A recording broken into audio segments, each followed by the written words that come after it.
Yep, former Chief Tyreek Hill, ADP, wide receiver 8. Evan has him ranked as wide receiver 7. Dalton has him ranked as wide receiver 12. I just realized I had Derrick Henry up on the screen this entire time. Been just too locked into these debates. Let's have Dalton go first since he's trailing 3-1. That's true. It'd be devastating if I blew a 3-1 lead. Go ahead, Dalton. Let's start with what the story has been with Tyreek Hill this offseason. He gets traded to Miami, and everybody is suddenly a believer in McDaniels being an incredible coach and making Tyreek Hill a better fantasy asset. Last year, in the best offense with one of the best offensive-minded coaches and the best quarterback, Tyreek Hill was the wide receiver 6. But now we have him going as the wide receiver 8, and Evan has him with the wide receiver 7. It's pretty difficult for me to picture a scenario where Josh McDaniels and Tua Tagovailoa do a better job at utilizing Tyreek Hill than Andy Reid and Patrick Mahomes.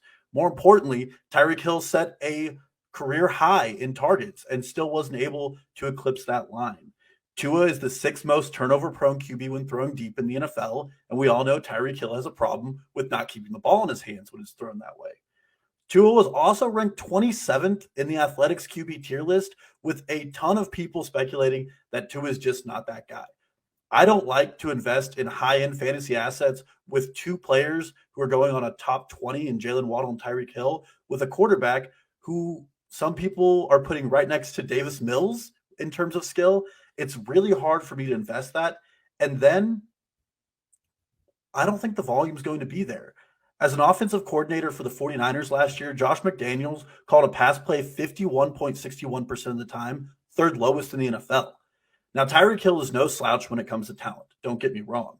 But when it comes to competing with Jalen Waddle for targets and in an offense that's probably going to run the ball more than he would like, I don't like the idea of investing a high-end return when I'm tied to a quarterback whose deep ball hasn't been there, whose offensive line has been non-existent, and who the entire NFL is still out on 3 years later, even after he lost several starts to former journeyman Ryan Fitzpatrick. So just count me out on Tyreek Hill this year.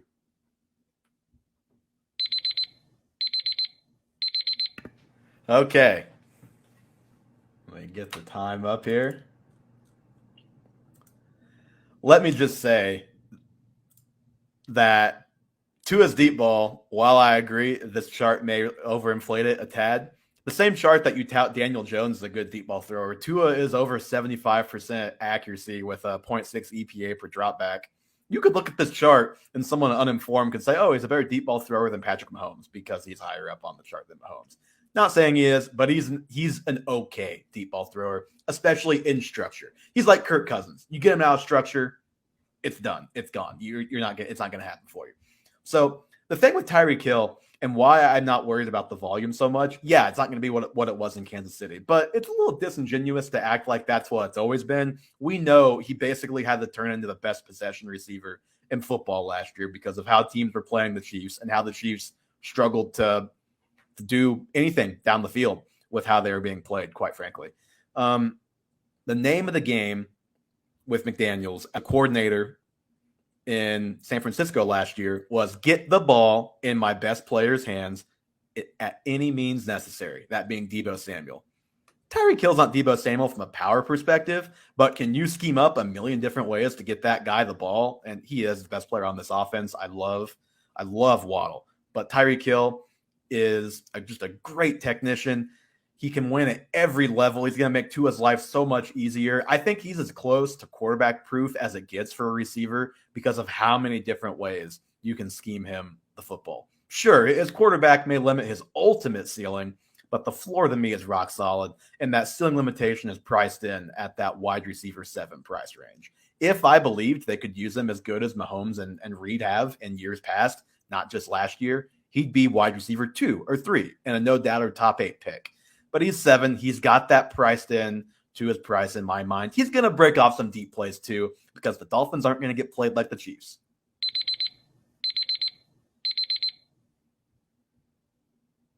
Who's a better play caller at getting the player in the best player's hands, Andy Reid or Josh McDaniels? This McDaniels. This Mike McDaniels. McDaniels. Look, Andy Reid, but there's also a Travis Kelce that exists in Kansas City that does not. I love Waddle, but it's just not the same because last year in San Francisco, what do you have? You have a below average quarterback who you've got to get the ball out quickly for him to stay positive, to stay a positive asset to your offense. And that is very similar to what we have right now with Tua, I think. Just out of curiosity, last year he was wide receiver 6. You have a wide receiver 7. Mm-hmm. Do you see any scenario where he outperforms last year?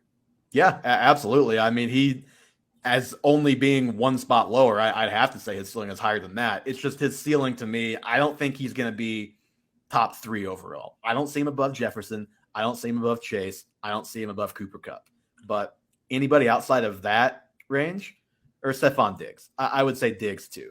But I would say anybody outside of that, basically 4 on, I could see 100%. Johnny? Just want to make sure if you didn't have any other follow-up questions, but I think Dalton has you beat, Evan. Okay. All right. Dalton, what do you have him ranked? You have him as 12? 12. Still top 12 wide receiver. I'll go Still on the pretty record. good. Top 10 receiver. That's basically in the middle. We can even do top 9 if you want to get closer to my We're rank. doing another bet. I'll take it. I like this one. I want a flag here. Just for this as a total one? aside, as a Chiefs fan, I'm cheering entirely against the entire Miami Dolphins organization. Oh, me too. Yesterday's news was a godsend to start that. So I will say with this bet, since it's such a high total, top 9, let's do points per game. Let's take injuries out of it, and let's just do the player. Okay, but it has to be like at least 8 games. I don't want to play one game, have a 70-yard touchdown, and then get injured and not play the rest of the season. That's fine. All right, let's move on. Alrighty, that was intense. Next wide receiver up is A.J. Brown. His ADP is wide receiver 11. Evan has him ranked as wide receiver 16. Dalton has him ranked as wide receiver 9. Let's have Evan go first here.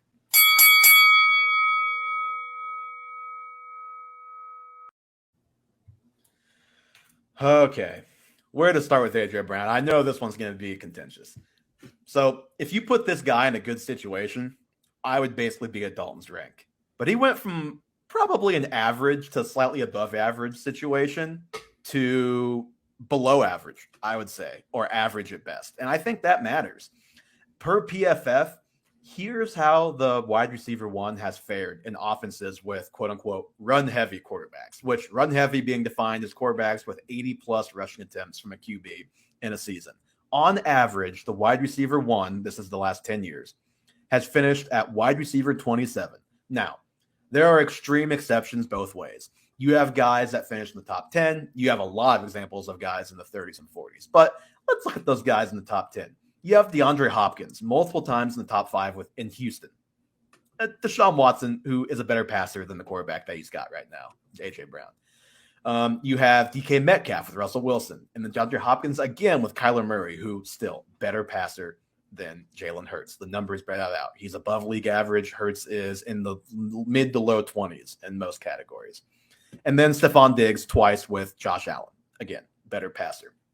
This guy has never finished above wide receiver 11. That's his highest finish. He's never reached 1,100 yards receiving. I love A.J. Brown. We just can't say he's at the same level of these other guys yet because he hasn't produced to that point. We don't exactly have a ton of positive camp reports to go off of as far as the quarterback too. You have one day where A.J. Brown, where Jalen Hurts looks great. He's hitting everything. And then you have over the weekend where it's like anything further than 10 yards down the field, he just can't hit. And this is more about the quarterback at the end of the day than it is A.J. Brown. Down the stretch of last season, Hurts averaged 21 passing attempts per game, 178 yards, and 1 passing touchdown as they went on their run and protected their quarterback.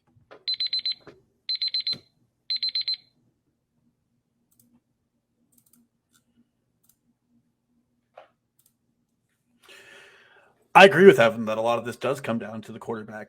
However, last year, I do think the Eagles protected their quarterback, but not in the same way that Evan may be telling you.